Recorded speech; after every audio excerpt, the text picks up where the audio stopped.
Noza tiko.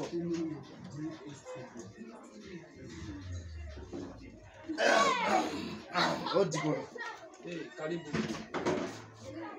Mwaka banje. Hatuna bangi ndani.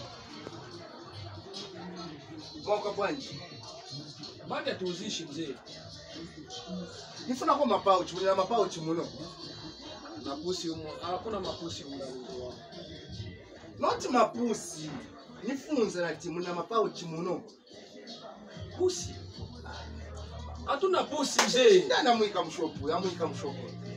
Sini kamba pusi, ni kamba mapauchi, muna mapauchi. Sio pusi njoo mapauchi Kiingereza kwa. Pusi hakuna huko. Samani kabisa tu. Tuna hii tu hapa. Na angalia kile ambacho unahitaji mimi nikupe. Sio tunaanza kuniambia maneno. Oi, nakuruza. Mimi nilikuwa boy wako mimi. Na ikawa boy wako mimi. Nifuna kula njene customer kaita kwela. Nifufunza kuna mapauchi. Nifufunza muli bwanji suyanga. Uyanga vinangu. Nifufunza mapauchi mwenyewe kama simu. Okay, mnaleta omani. Amani mimi simjui mzee. Amani mimi alitoka kama ni juzi hapa. Sini kamba amani ni ndani. Ni kamba Airtel Money. Nifuna utisandira mapafoni. Simjui.